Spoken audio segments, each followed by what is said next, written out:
ہم ہندی مسلمانوں کے لیے ایک عظیم تاریخ 6 رجب المرجب سرکار غریب نواز سے بھی وابستہ ہے، اور تقریباً پورے عالم میں پھیلے ہوئے ہندی مسلمانوں، بر صغیر کے تمام مسلمانوں کے زبان پر ایک لفظ جاری ہے، چھٹی شریف۔ چھٹی ہو سکتا ہے بچے کے پیدا ہونے کے 6 دن بعد جو کی جاتی ہے، یا اس کے لیے ایک چھوٹا سا رسم کیا جاتا ہے، اس کو چھٹی کہا جاتا ہے، لیکن مسلمانوں کے درمیان جب بھی چھٹی کہیں گے تو کسی بچے کی نہیں بلکہ سرکار غریب نواز کی یاد آتی ہے۔ سرکار معین الدین حسن چشتی غریب نواز رضی اللہ تعالیٰ عنہ اللہ کی نعمتوں میں سے ایک نعمت ہے ہمارے لیے۔ اس ملک عزیز کے لیے اللہ تعالیٰ کی ایک رحمت کاملہ ہے، جن کے وجود مسعود سے، جن کے ورود مسعود سے اللہ تعالیٰ نے پورے ہند میں برکتیں پھیلائیں، اور آج تک 800 سال کے بعد بھی وہ برکتیں دیکھنے کو ملتی ہیں۔ سنجر ایک علاقہ ہے، ایک شہر کا نام، پرانے زمانے میں جو خراسان ہوا کرتا تھا وہاں کا ایک علاقہ سنجر تھا۔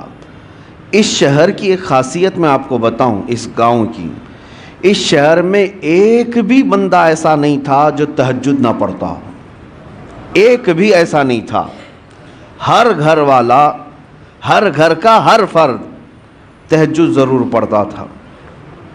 ایک دن ایسا آیا کہ صبح ہو گئی اچانک اور کوئی تہجد کے لیے نہیں اٹھا۔ یہ اتفاق کی بات نہیں ہے، اس میں بوڑھے بھی ہیں، جوان بھی ہیں، سارے لوگ ہیں، کوئی ایک بھی بندہ ایسا نہیں جس کی تہجد چھوٹتی ہو۔ تہجد کے لیے ان سب کا اہتمام ہوا کرتا تھا، پورے شہر کا، پورے گاؤں کا۔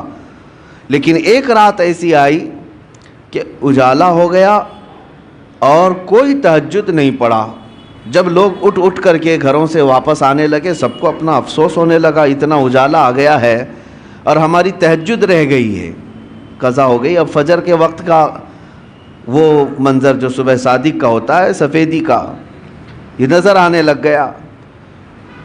تو سب ادھر ادھر سرگرداں تھے۔ اس میں ایک 90 سال کی عمر کے بزرگ تھے، ان کے پاس سب لوگ جمع ہوئے اور کہا کہ ماجرا کیا ہے، ایسا کیسے ہو سکتا ہے کہ کوئی ایک بھی بندہ نہ جاگا ہو تہجد کے لیے؟ برسوں سے ہماری تہجد قضا نہیں ہوتی۔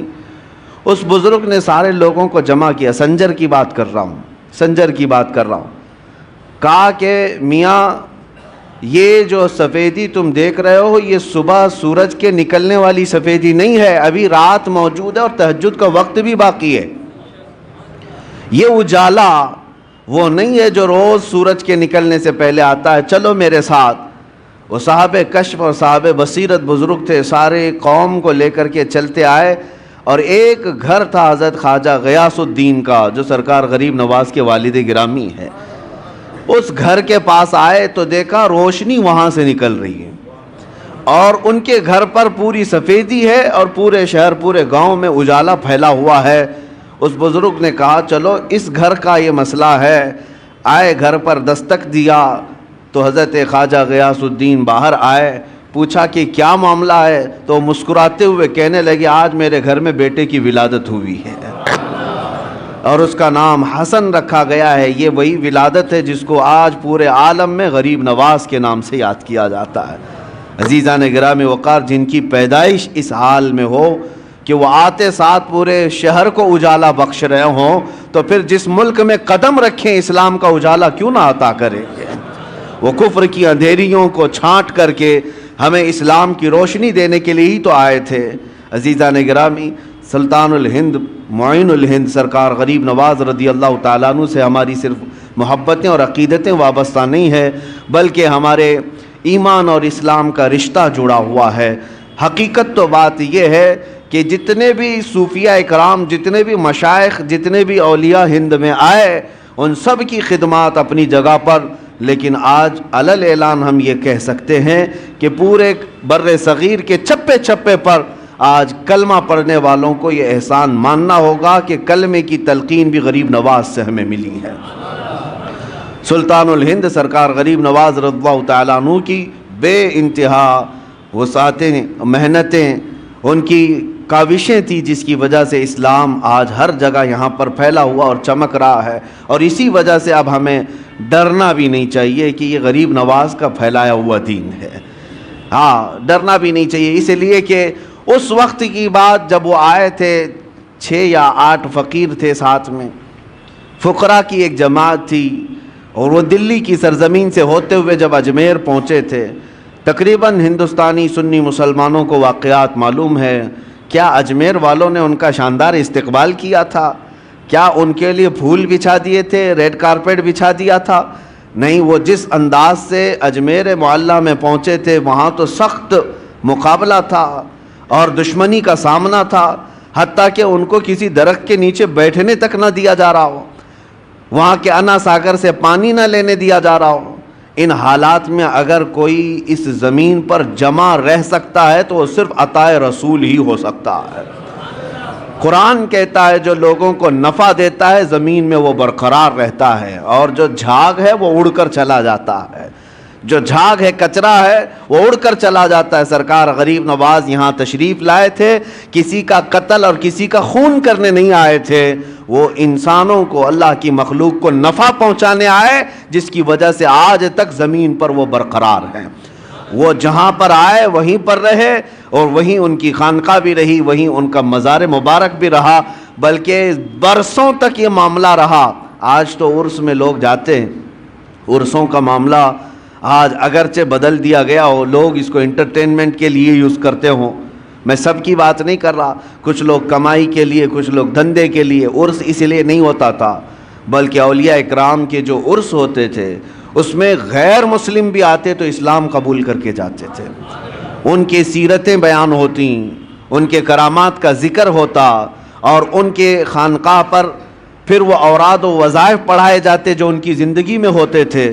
تو جتنے دور دراز سے آئے ہوتے وہ اپنے دلوں کو صاف کر کے جاتے، کافر ہو تو ایمان لائے، گنہگار ہو تو توبہ کر کے صالح مسلمان بن کر کے جاتا۔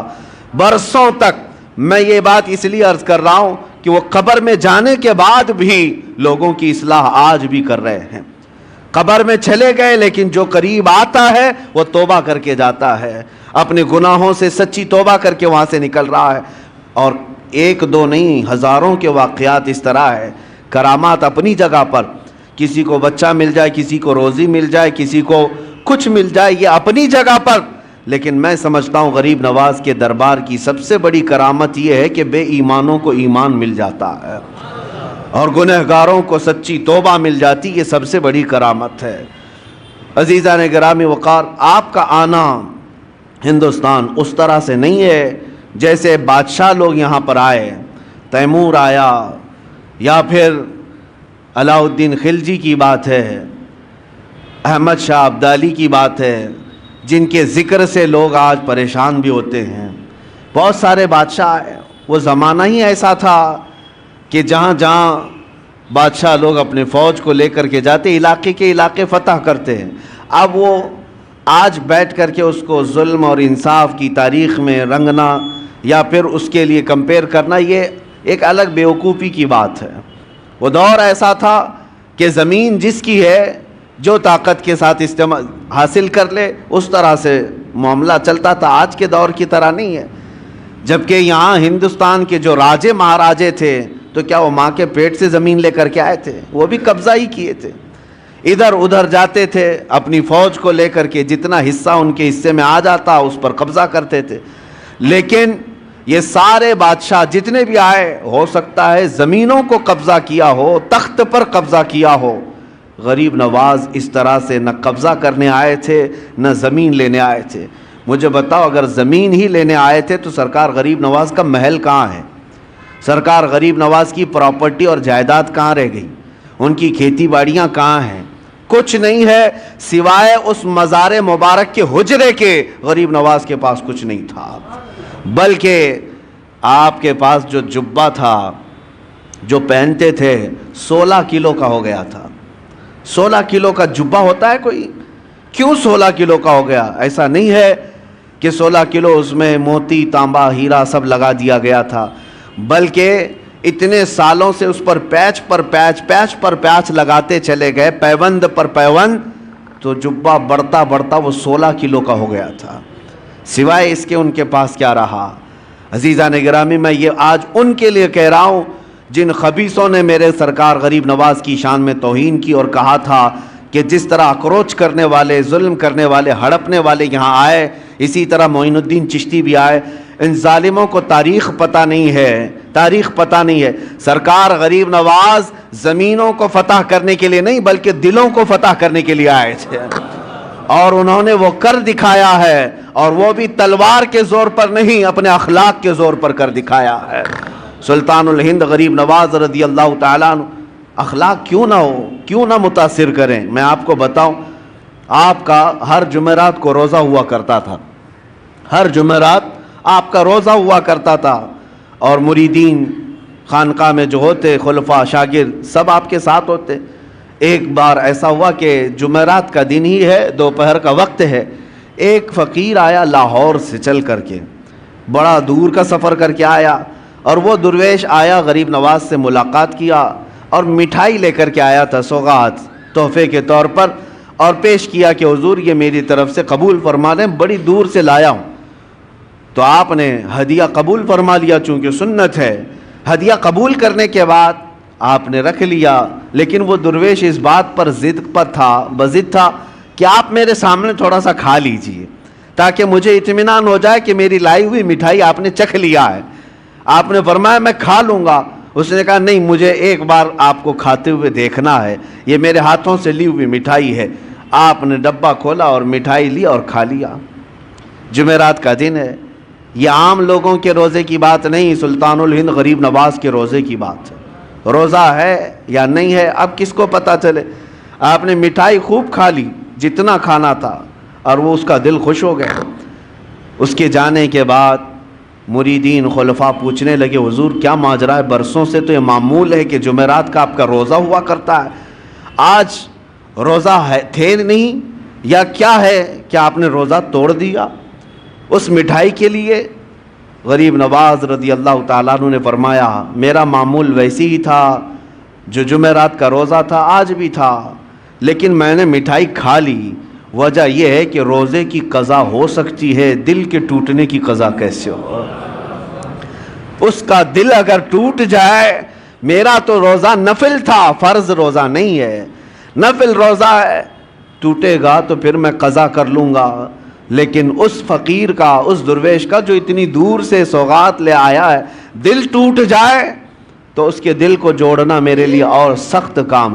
یہ وہ اخلاق تھے جنہوں نے پورے دلوں پر حکومت کی ہے، یہ وہ اخلاق تھے جنہوں نے پورے دلوں پر راج کیا ہے. عزیزان گرامی وقار، سلطان الہند غریب نواز رضی اللہ تعالیٰ عنہ کے پوری سیرت میں ظلم کا ایک آنا یا ایک کائی برابر دکھا دے کوئی، میں مان لوں کہ آپ نے کسی پر سختیاں کی ہیں، ناجائز طریقے سے ظلم کر کے کسی چیز کو قبضایا ہے، کبھی ایسا نہیں دکھا سکتا. تاریخ کے جھروکوں میں جھانک کر کے دیکھے، ہماری نہیں غیروں کی لکھی ہوئی تاریخ سے بھی لا کر کے دکھا دو، غیروں کی تاریخ سے. یہاں پر جب آئے تھے ظلم کسی اور نے کیا ہے وہ یہ بتا نہ سکیں گے.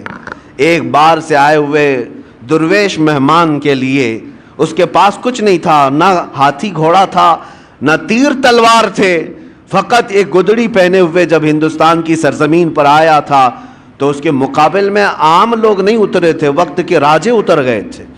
ہاں، راجہ پرتھوی راج اپنی ایک شان رکھتا تھا، فوج رکھتا تھا، ساری چیزیں. ایک درویش سے لڑنے کی کیا ضرورت تھی؟ ایک فقیر جو کوئی تلوار نہیں رکھتا، کوئی ہتھیار نہیں رکھتا، راجہ کو اس کے مقابل میں اترنے کی کیا ضرورت تھی؟ اس درویش کی طاقت کا سب کو اندازہ تھا، اور ہمیشہ سے یہ رہا ہے. اسلام کے متعلق یہ تاریخ یاد رکھو، ستیزہ کار رہا ہے ازل سے تا امروز، شرار ابو لہبی سے چراغ مصطفی. ہمارے ہاں کبھی بھی کوانٹیٹی نہیں دیکھی گئی ہے، ہمارے ہاں صرف کوالٹی پر ہی دار و مدار ہوا کرتا ہے. سرکار غریب نواز رضی اللہ تعالیٰ عنہ درویش گدڑی پہنے چند فقیروں کے ساتھ آئے، لیکن مقابلہ کرنے کے لیے پوری فوج کھڑی ہے، سپاہی ہیں، بادشاہ ہے. اتنے پر بس نہ ہوا تو جادوگر بھی لائے گئے. انا ساگر کا وہ مقام آج بھی موجود ہے، سب سے پرانے مندروں میں وہاں پر ایک جادوگر بھی رہا کرتا تھا جو کبھی باہر بھی نہیں آیا تھا، اور اس کے بعد جب اس تک بادشاہ راجہ کی یہ بات پہنچائی گئی کہ ایک درویش ایسا آیا ہے جو چمتکار پہ چمتکار کرتا ہے اور لوگ اس کے دیوانے ہوتے چلے جا رہے ہیں، آپ کچھ اس کی روک تھام کے لیے کریں۔ اس نے تقریباً 300 یا 500 پجاریوں کو بلایا، سب کو منتر دیے، کہا کہ ہم اس کا مقابلہ کریں گے۔ یہ میں آپ سے اس لیے عرض کر رہا ہوں کہ ہمیشہ تاریخ کو یہ دیکھتے آئیں حق و باطل کا مقابلہ، اور اللہ تبارک و تعالی حق کو ہمیشہ غالب رکھتا ہے۔ ایک درویش کے مقابل کے لیے 300 یا 500 لوگوں کو منتر دیے گئے، پڑھائے گئے، ٹریننگ کی دی گئی، اور اس کے بعد اسی پہاڑی کے دامن میں آپ کو بلایا گیا۔ آپ کے آنے سے پہلے وہ سب لوگوں نے دیکھا نہیں تھا کون آنے والا ہے، عام مقابلوں کی طرح اس مقابلے کے لیے بھی تیار تھے، جادو ٹونے کے ذریعے سے آنے والا کون ہے کسی کو پتہ نہیں تھا۔ لیکن جب سلطان الہند غریب نواز عطائے رسول ہیں، چہرے پر میرے مصطفیٰ کی وجاہت موجود ہے، نور ٹپکتا تھا پیشانی پر، جب آپ تشریف لائے، جب وہاں پہاڑیوں کے دامن میں قریب آئے تو بڑے سادھو نے کہا کہ اپنے منتر پڑھنا شروع کر دو تاکہ اس پر اب اثر شروع ہو جائے۔ عجیب حالت ہے کہ ہم نے تاریخ میں دیکھا کہ وہ 300 کے 300 دوڑتے ہوئے گئے، لا الہ الا اللہ، لا الہ الا اللہ، لا الہ الا اللہ، یہ کرتے ہوئے ان کے قریب آئے، اور اس کے بعد سرکار غریب نواز رضی اللہ تعالیٰ عنہ کے قدموں میں وہ گرے۔ آپ نے سب کو اٹھایا جو برسوں سے کسی جاپ میں تھے لیکن وہ مریدین کے حلقے میں شامل ہوئے۔ اس وقت جو بڑے بڑے لوگ جادو والے تھے انہوں نے یہ اعلان کیا کہ یہ جادوگر نہیں ہے جس سے ہم مقابلہ کر رہے ہیں، جادو کا معاملہ الگ ہوتا ہے، اس کے پاس جو زبان ہے وہ کوئی اور ہے جو دلوں کو بھی خرید لیا کرتی ہے۔ عزیزان گرامی وقار، مقابلے تو ہوتے رہے، وہ تنہا رہے، لیکن اللہ رب العزت کی ذات پر توکل اور یقین ایسا تھا۔ آپ کو میں ایک بات بتا دوں، یہ وہ دور تھا جب آپ ہندوستان آ رہے تھے، شہاب الدین غوری اس نے کئی مرتبہ حملے کیے تھے پرتھوی راج کے ساتھ اور کئی راجاؤں کے ساتھ، لیکن شکست کھا کر کے جاتا تھا۔ آپ سرکار غریب نواز تشریف لا رہے تھے، وہ شکست کھائے ہوئے جا رہا تھا، تو نظر پڑی یہ فقیروں کے قافلے پر کہ یہ کہاں جا رہے ہیں، تو سرکار غریب نواز نے پیغام بھیجا بادشاہ وقت کو، اور اس کے سپاہی ہاتھی گھوڑے ہتھیار سب لے کر جا رہے۔ آپ نے پیغام یہ بھیجا کہ ہم ہندوستان فتح کرنے جا رہے ہیں۔ کون لوگ؟ 8 فقیر لوگ۔ سرکار غریب نواز یہ کہہ رہے ہیں کہ ہم ہندوستان فتح کرنے جا رہے ہیں، اور ادھر کی فوج شکست کھا کر جا رہی ہے پورے ہاتھی گھوڑے ہتھیار کے ساتھ۔ تو وہ ایک کہکہا لگایا کہ یہ گدڑی پہنے ہوئے درویش بات کہہ رہے ہیں ہندوستان فتح کرنے کی، کیا دیکھتے نہیں ہمارے پاس کتنی بڑی فوج ہے، کتنی بڑی طاقت ہے، کیا کیا ہتھیار سے ہم لیس ہیں۔ تو سرکار غریب نواز نے فرمایا بات یہی ہے، فرق یہی ہے کہ تم جب بھی جاتے ہو یہ ہاتھی گھوڑے اور ہتھیاروں پر بھروسہ کر جاتے ہو، معین الدین اللہ کے بھروسے جا رہا ہے، اللہ ہمارے ساتھ ہے، اور تاریخ نے آج دیکھ لیا جو اللہ پر توکل کر کے آیا تھا 800 سال گزر گئے، کرسی ابھی ہلنے کا نام نہیں لیتی، آج تک وہ حکومت قائم ہے، دلوں پر قائم ہے، دلوں پر قائم ہے۔ عزیزان گرامی وقار، ہم تو ہم ہیں، غیر بھی ان کو سلطان الہند کہتے ہیں۔ آج سرکار غریب نواز رضی اللہ تعالیٰ عنہ کی عظمت کو آج تسلیم کرتے ہیں۔ میں جو بات عرض کر رہا تھا وہ یہ، مقابلے کیوں نہ ہوں گے، ہر طرح سے ظلم کے ساتھ آپ کو شکست دینے یا ہٹانے کی کوششیں ہر لمحہ ہوئی، لیکن ایک درس ملتا ہے آپ کی زندگی سے، ایک درس ملتا ہے، چاہے اندھیرا کتنا بھی آ جائے صبح تو ہونا ہے، رات کتنی کالی کیوں نہ ہو جائے سورج کو نکلنا تو ہے ہی ہے۔ اس لیے میرے عزیزو، زندگیوں میں اگر کبھی کٹھنائیں آئیں، مصیبتیں آئیں، مشقتیں آئیں، تو ایسا نہیں کہ زمین چھوڑ کر بھاگ جائیں یا ہا ہو کر کے اپنے آپ کو بے قابو کر لیں، بے صبرا پن دکھائیں، نہیں، تھوڑی دیر انتظار کریں۔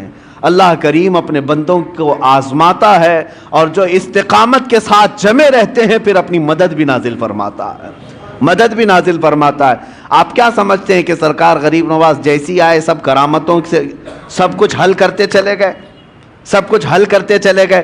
ادھر کرامت دکھائی ادھر کھانا آ گیا, ادھر کرامت دکھائی ادھر کپڑے آ گئے. نہیں, اولیاء کاملین اپنے نفس کے لیے, اپنی ذات کے لیے کرامتوں کا صدور نہیں کرتے.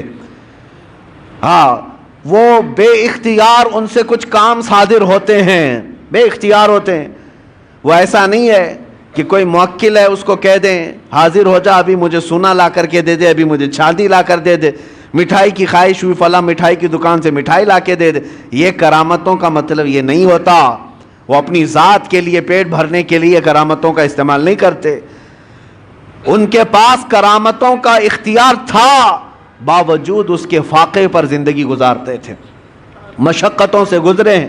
آپ کو پتہ ہے آپ کے ایک صاحبزادے خواجہ حسام الدین رحمۃ اللہ تعالی علیہ بچپن میں مدرسے سے پڑھ کر کے آ رہے تھے, اور بھی طلباء تھے, کسی استاد کے پاس پڑھ کر کے آ رہے تھے.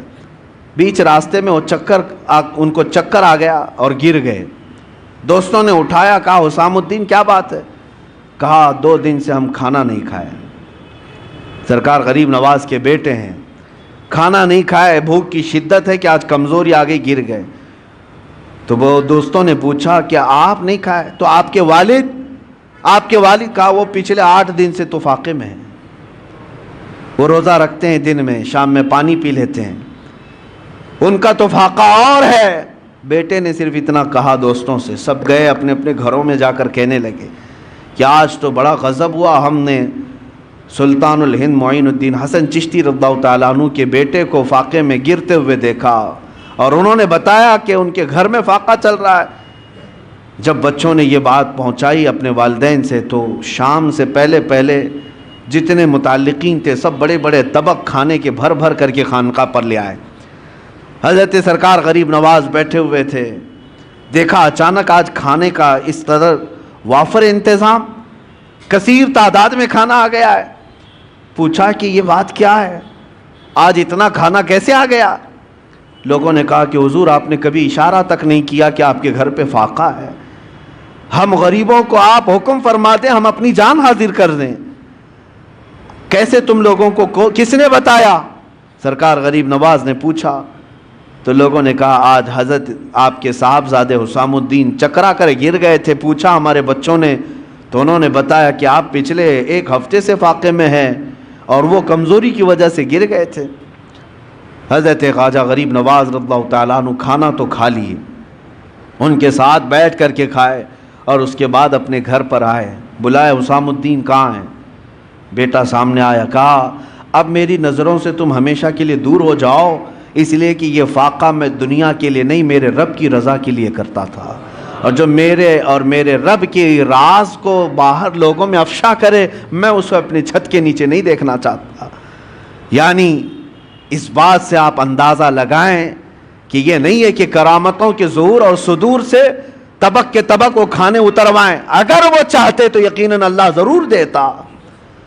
وہ سونے چاندی کے قلعے کیے ہوئے محل میں رہ سکتے, لیکن اولیاء کاملین پہلے سٹرگل کرنا سکھاتے ہیں, مشقتوں کا سامنا کرنا سکھاتے ہیں, کیونکہ سنت مصطفیٰ یہی ہے, نبی پاک صلی اللہ تعالیٰ علیہ وسلم کی سنت یہی ہے. آج تھوڑی سی مصیبتوں پر ہم گھبرا کر کے واویلا مچاتے ہیں, حالات خراب ہیں, ادھر جاؤ ادھر جاؤ. ہوا کیا تمہارے ساتھ آج؟ کس نے تمہیں آج آزمایا ہے؟ وہ تلواروں کے نیچے بھی سجدے نہیں چھوڑتے تھے.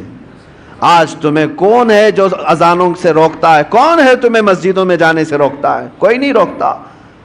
تم تو آج محو خواب ہو اور خراٹے لیتے ہوئے اپنی نمازیں قضا کر جاتے ہو, کوئی تمہیں روکنے والا نہیں. عیش و عشرت آج اللہ نے اتنا دیا ہے جتنا ماضی میں کبھی لوگوں کو ملی نہیں ہوگی. آج تک بتاؤ کیا تم یا تمہاری اولاد کبھی ننگے رہے؟ کیا کوئی رات ایسی ہو کہ مجبوری کی وجہ سے یا بے سر و سامانی کی وجہ سے تم بھوکے سو گئے ہو؟ نہیں.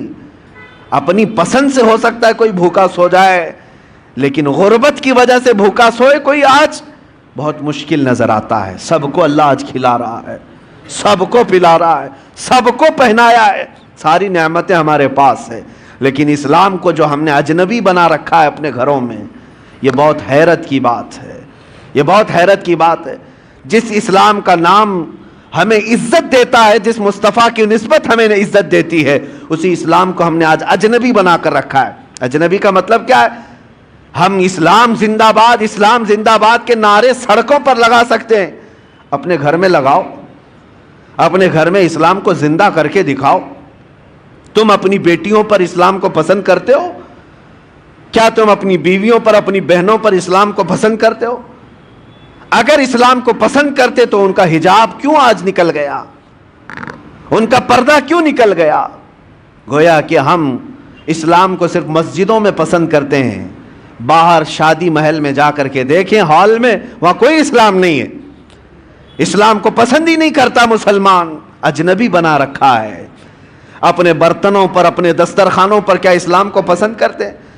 اگر تمہیں اپنے کھانے میں بھی اسلام پسند تھا تو یہ کیا ہے کھڑے کھڑے قطاروں میں جو کھاتے ہیں؟ کیا یہی اسلام ہے؟ اگر تمہیں اپنے لباس میں اسلام پسند تھا تو ذرا اپنے اوپر جھانک کر کے دیکھ لیتے، اپنے چہرے پر اگر اسلام پسند تھا آئینے میں جا کر دیکھ لیتے۔ ہم نے خود اجنبی بنا دیا ہے اسلام کو اپنے گھروں میں، اور ہم بات کرتے ہیں اسلام کے لٹنے کی، کہ اسلام کو فلاں لوٹ رہا ہے، اسلام کے اوپر فلاں جو ہے ظلم کر رہے ہیں۔ خود اپنوں کا جو ظلم ہے اس کا کیا ہے؟ میں بات الگ نہ چلی جائے، آپ کو اس لیے عرض کر رہا ہوں کہ وہ وقت کے سلطان معین الدین حسن چشتی غریب نواز، جن کی حکومت آج بھی ہمارے دلوں پر قائم ہے، لیکن پابندیاں ایسی تھیں ان کی زندگی پاک میں، قسم خدا کی سارے لوگ مل کر کے، میں چیلنج کرتا ہوں، ایک روایت ڈھونڈ کر کے لاؤ کہ غریب نواز کی ایک نماز کیا ایک رکعت کبھی قضا ہوئی ہو، کبھی کوئی نماز قضا کی ہو، نہیں لا سکو گے۔ ان کی زندگی بھر کی عبادتیں، اور پھر حد تو یہ ہے، میں نے ایک بات پڑھی تھی مجھے بہت حیرت ہوئی، رجب المرجب کے یہی 6 تاریخ کو آپ کا عرس مبارک ہے، پہلی رجب کو آپ اپنے خانقاہ میں اندر چلے گئے تھے، حجرہ بند کر لیا تھا، کھڑکیاں بھی بند، کسی کو اندر آنے کی اجازت نہیں تھی، آپ اکیلے تھے، اور اللہ اللہ اللہ کی آوازیں آتی رہی۔ 6 رجب تک لوگ دن رات آوازیں سنتے تھے باہر سے، اور 6 رجب کے عین دوپہر کے وقت آواز بند ہو گئی، آواز رک گئی۔ اب میں آپ سے پوچھتا ہوں کہ ایک کمرہ پورا چاروں طرف سے بند ہو، کھڑکیاں بھی بند ہیں، دروازے بھی بند ہیں، اندر کیا حال ہوگا؟ گرمی کا حال یا پسینے کا حال کیا ہو سکتا ہے؟ کوئی ہوا کا انتظام نہ ہو، آپ اندازہ کر سکتے ہیں۔ لیکن جب آواز بند ہوئی تو خلفاء و مریدین نے کافی انتظار کے بعد دروازہ توڑ دیا۔ انہیں ایسا لگا کہ شاید آپ کے ساتھ کچھ ہو نہ گیا ہو، دروازہ توڑ دیا تو دیکھا آپ چارپائی پر لیٹے ہوئے ہیں، اور آپ کی روح کب سے انصری سے پرواز کر چکی ہے، آپ کا وصال ہو چکا۔ لیکن اندر آتے ہی جیسے ہی مریدین کی نظر پڑی، پیشانی پر لکھا ہوا تھا ھذا حبیب اللہ مات فی حب اللہ، یہ اللہ کا حبیب ہے، اللہ کی محبت میں چلا گیا ہے۔ جو بات میں عرض کرنے جا رہا تھا وہ یہ، دیواروں پر دیکھا گیا آپ کی سانسیں جو نکلتی تھیں، آپ کی سانسیں نکل کر کے جو بھاپ بنتی تھی، دیواروں پر وہ پسینہ جمع تھا شبنم کی طرح سے، لیکن اس پسینے کے قطروں کو دیکھا گیا غور سے تو ہر قطرے سے لا الہ الا اللہ لکھا ہوا نظر آتا تھا۔ سانسیں جو نکلتی ہیں جہاں جا کر جم جائیں اس میں بھی ذکر الہی موجود ہے۔ عزیزان گرامی وقار، جن کی عبادتوں کا اور ریاضتوں کا یہ حال ہو تو کیا رب تبارک و تعالیٰ انہیں یہ مقامات علیہ نہیں عطا فرمائے گا؟ یقیناً کرامات اپنی جگہ پر، لیکن جو انہوں نے اسٹرگل کیا اپنی زندگی میں، مشقتیں اٹھائی ہیں، جو عبادات اور ریاضات کے ذریعے سے انہوں نے اپنے نفس کو مارا ہے، وہ بھی تو ہمارے لیے درس ہے آج، وہ بھی تو ہمارے لیے درس ہے۔ 1 روپیہ یا 1 سکہ کسی کا حرام کا آپ کی خانقاہ تک آپ نے کبھی آنے نہیں دیا، کبھی آنے نہیں دیا، یہاں تک کہ نظر و نیاز جو آتے اس کو خیرات کر دیتے تھے۔ جب اپنے آپ کو اس طرح بچا لیا جائے تو مقامات بلند عطا ہوتے ہیں۔ آج سلطان الہند غریب نواز کے عرس کا مقصد صرف یہ نہیں ہے کہ آپ جائیں اور ایک چادر چڑھا دیں، مہنگی پھول چڑھا دیں، اس غریب نواز کو ہماری چادروں کی کوئی ضرورت ہی نہیں۔ اللہ نے جنتی چادر انہیں پہلے سے پہنایا ہوا، وہ جنتی جوڑے میں ملبوس ہیں۔ ہاں یہ اور بات ہے کہ ہم عظمت شان کے لیے چادر پیش کرتے ہیں، ان کی شان و شوکت ان کی رفعت کے لیے پیش کرتے ہیں، یہ اور بات ہے، میں اس کا منکر نہیں ہوں. لیکن اگر تم یہ سمجھتے ہو کہ چادر پیش کرنے کے بعد ہی میری ذمہ داری ختم ہو گئی، یہ تمہاری خام خیالی ہے. اصل مسئلہ ان کے دربار میں چادر پیش کرنے کا نہیں، اصل مسئلہ یہ ہے جاؤ تو اپنا دل ان کے قدموں میں رکھ کر کے آ جاؤ اور عرض کرو کہ اب میں زندگی اپنی مرضی سے نہیں، آپ کے اشاروں سے جینا چاہتا ہوں.